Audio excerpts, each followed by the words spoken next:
Hi, this is ராஜகுலன் tax உங்களுடைய channel. இன்னைக்கு Sivakarthikeyan level நடிப்பில் ஏஆர் ரகுமான் இசை லெவலில் வந்திருக்கிற அயலான் படத்தை பற்றி தான் பேச போகிறோம். ஓப்பனிங்கில் சிவகார்த்திகேயன் பேரே சொல்லிட்டு போயிருக்கலாம். ஏன் ஏஆர் ரகுமான் பேரை மென்ஷன் பண்ணணும்னா, ஆஸ்கார் வின்னிங் மியூசிக் டைரக்டர் அவர். அப்படிப்பட்ட ஒரு ஆளை மிஸ் பண்ணலாமா, ஆனால் இந்த படத்தில் மிஸ் பண்ணிட்டு போயிருக்கலாமா அப்படின்னு எனக்கு தோணுது. ஏன்னா படத்தில் மியூசிக் அந்த லெவலில் தான் இருந்தது. ஒரு ஏஆர் ரகுமான நான் இந்த படத்தில் ஃபீல் பண்ணலை. இந்த படத்தில் ஹீரோ ஒரு இயற்கை விவசாயி. படத்தில் பயங்கரமாலாம் ஒரு டைலாக் இருக்கும். படத்தில் என்னன்னா, விவசாயத்தை பற்றி பேசினா யாருங்க கேட்குறா, எல்லாம் கலைஞ்சு போயிடுறாங்க அப்படின்ற மாதிரி ஒரு சீன் இருக்கும். ஒரு சின்ன சீன் தான் இருக்கும். பட் படத்தில் ஹீரோ ஒரு இயற்கை விவசாயம் பண்ணுவார். ஆனால் அந்த வெட்டிக்கிளியெல்லாம் ஒரு இயற்கையாக பண்ணுற இதை அடிச்சுட்டு போயிடும். சரி, ஓகே, இதுக்கு ஹீரோ என்ன பண்ணார் இந்த படத்தில் அப்படின்னு பார்த்தா ஒன்றுமே இல்லை. அது அப்படியே ஃபுல் ஸ்டாப் வச்சுருவாங்க. வேற ஏலியன் வேற ஒரு சினிமா எங்கேயோ போயிடும். அப்படி எங்கேயோ போகிற சினிமாவுக்கு எதுக்கு இப்படி ஒரு சீக்வன்ஸை வைக்கணும்? அதுக்கு ஒரு ஃபுல் ஸ்டாப் வைக்காம இயற்கை விவசாயம் செஞ்சால் நான் சும்மா போகும், அதனால தான் நான் டவுனுக்கு போகிறேன் அப்படின்ற மாதிரி போயிடுவார். அதன் அழகாக சூப்பராகவே மக்களுக்கு எடுத்து சொல்லிட்டு போயிருக்கலாம். ஏன் அப்படின்னா, ஆனால் எனக்கு பக்கத்தில் ஒரு 3 பொண்ணுங்க உட்காந்துருந்தாங்க. பயங்கரமாக விழுந்து சிரிக்கிறாங்க. அப்போது இந்த கதையை தாண்டி சிவகார்த்திகேயன் கூட எவ்வளோ பேர் கனெக்ட் ஆகுறாங்க அப்படின்ற ஒரு விஷயம் இருக்கு இல்லையா? அந்த விஷயத்துக்கு இந்த மாதிரி விட்டுட்டு போகாமல் ஒரு கருத்து சொல்ல வேண்டிய கட்டாயத்தில் இயக்குநர்களும் சரி நடிகர்களும் இருக்காங்கன்றதை நான் நம்புகிறேன். அதுக்கு முன்னாடி படத்தில் அந்தளவுக்கு காமெடி இல்லைன்றதையும் நான் ரிஜிஸ்டர் பண்ணிக்கிறேன். அண்ட் படத்தில் எனக்கு இன்னொரு விஷயம் ரொம்ப பிடிச்சிருந்தது என்னென்னா, காஸ்டியூம் டிசைனர். ஓப்பனிங்கில் சிவகார்த்திகேயனை காமிக்கும்போது அந்த ஏரியாவில் எப்படி ஒரு நார்மலாக ஒரு பையன் இருப்பான் அப்படின்றதுக்கும், டவுனுக்கு வந்ததுக்கப்புறம் ஒரு பையன் எப்படி இருப்பான் அப்படின்றதையும் ஒரு அழகாக சூப்பராகவே காமிச்சிருப்பாங்க. படத்தில் காஸ்டியூம் எல்லாமே செமையாக இருக்கும்.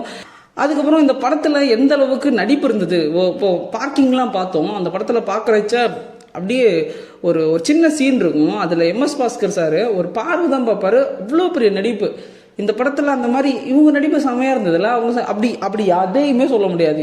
நடிப்பு என்ன ஏதோ ஒரு ஏதோ ஒன்று பண்ணியிருக்காங்க அப்படின்ற மாதிரி தான் இருந்தது. ஏன்னா அங்கே இருக்க நடித்த எல்லாருமே ஒரு ஜாம்பவான ஆக்டர்ஸ், நிறைய படம் பண்ணியிருக்கக்கூடிய ஒரு நடிகர்கள். அப்படி அவங்கள வச்சு ஒன்று பண்ணாமல் ஓகே அப்படின்ற மாதிரி அந்த மாதிரி போன மாதிரி எனக்கு ஒரு ஃபீலாக இருந்தது. அவங்கள யூஸ் பண்ணலையோ அப்படின்ற மாதிரி எனக்கு தோணுச்சு. தென் இந்த படம் நமக்கு ஃபுல்லாகவே தெரியும். நம்ம ட்ரெய்லர்லாம் பார்த்தாலுமே இந்த படத்தில் உண்மையிலேயே கம்ப்யூட்டர் கிராஃபிக்ஸ் செம, சிஜி ஒர்க் செம, ரியலிஸ்டிக்காகவே நம்ம நல்லா ஃபீல் பண்ண முடியுது. உண்மையிலே ஒருவேளை இப்படி இருந்துச்சுன்னா அப்படி இருக்கலான்ற இமேஜினேஷன் தான் எல்லாமே இருந்தாலும் கூட அது நல்லாவே இருந்தது. ஓரளவு ஃபீல் பண்ணக்கூடிய ஒரு விஷயமா தான் இருந்தது.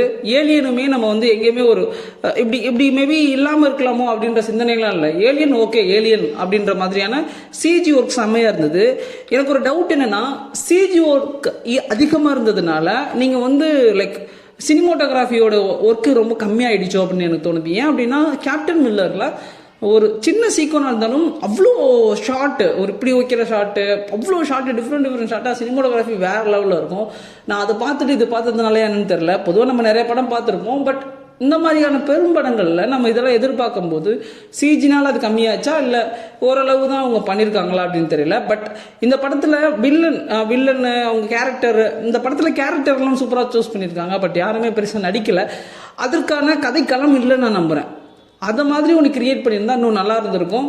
அண்ட் இது டோட்டலாக சின்ன பசங்களுக்கான ஆப்வியஸ்லி படம். சின்ன பசங்களுக்கான படம் அப்படிங்கும்போது சின்ன பசங்க எங்கே கனெக்ட் ஆவாங்க? சின்ன பசங்களுடைய ஏதோ ஒரு சின்ன பசங்களுக்கு கனெக்ட் ஆகக்கூடிய சீக்வன்ஸும் அந்த படத்தில் இல்லை. இந்த படத்தோட டீம் இது சின்ன பசங்களுக்கான படம் இல்லை அப்படின்ற நோக்கத்தில் தான் எடுத்திருப்பாங்கன்னு நான் நம்புகிறேன். அப்படி தான் இருந்தது. ஓவராலாக படத்தோடைய கதை என்னென்னா, நம்மக்கிட்ட இருக்க நேச்சுரல் ஏதோ ஒரு கேஸ் இருக்கும். அந்த கேஸ் எடுத்துட்டோன்னா நமக்கு ஹை பவர் கிடைக்கும். பட் அந்த கேஸ் வெளில வந்துச்சுன்னா பீப்புளுக்கு நிறைய டேஞ்சர் அப்படின்ற மாதிரி ஒரு சீன் அப்படின்ற மாதிரி ஒன்று இருக்கும். அதை ஏலியன் நமக்கு பூமி ரொம்ப முக்கியம் அப்படின்னு சொல்லிட்டு அங்கேருந்து இங்கே நம்ம பீப்புளை காப்பாற்றும். அது சிவகார்த்திகேயனோட சேர்ந்து இந்த பீப்புளை காப்பாற்றிட்டு அது பாட்டில் கிளம்பி போயிடும். இதில் ஏலியனுக்கு வாய்ஸ் கொடுத்தது சித்தார்த்து. ஓகே, அவர் வாய்ஸ் நம்ம அங்கங்கே நம்ம கனெக்ட் பண்ணிக்கிட்டாலும் பெரிய லெவலில் நமக்கு அது அவர் தான் அப்படின்றது தெரியாத அளவுக்கு நல்லா இருந்தது. கிளைமேக்ஸில் யோகி பாபு கூட டைலாக் சொல்லுவார், டே சித்தா அப்படிம்பாரு. ஃபைன், நல்லா இருந்தது. ஒரு சில இடங்கள்ல எனக்கு லைட்டாக சிரிப்பு வந்தது. பட் சிரிக்கணும்னு ஒரு விதமாக இருந்தது எனக்கு. ஏன் இது நான் திரும்ப சொல்கிறேன், நான் பக்கத்தில் உட்காந்துருந்தவங்க சிரிச்சாங்கன்னு சொன்னேன். அவங்க சிரிக்கும்போது எனக்கு சிரிப்பே வரலங்கும்போது ஐயோ அப்போது நமக்கு தான் ரசனை கம்மியோ அப்படின்ற அளவுக்கு எனக்கு ஃபீல் ஆகிடுச்சு. பட் ஒருவேளை அவங்க எந்த அளவுக்கு கனெக்ட் ஆகுறாங்கன்றத நான் புரிஞ்சுக்க ஆரம்பித்தேன். பட் இந்த படம் இந்த பொங்கலுக்கு பார்க்கலாம், ஒரு முறை பார்க்கலாம். பெரிய அளவில் பெரிய ஒரு கருத்து சொல்லக்கூடிய படம், மிகப்பெரிய ஒரு என்டர்டெய்னிங் படம். இந்த தமிழ் சினிமாவை ஏதோ ஒன்று பண்ணணும் அப்படின்ற மாதிரி, ஏதோ ஒன்று அப்படின்ற மாதிரிலாம் எதுவுமே இல்லாமல் ஒரு நார்மல் சிவகார்த்திகேயன் படம் அப்படின்னு தான் நம்ம சொல்லலாம்.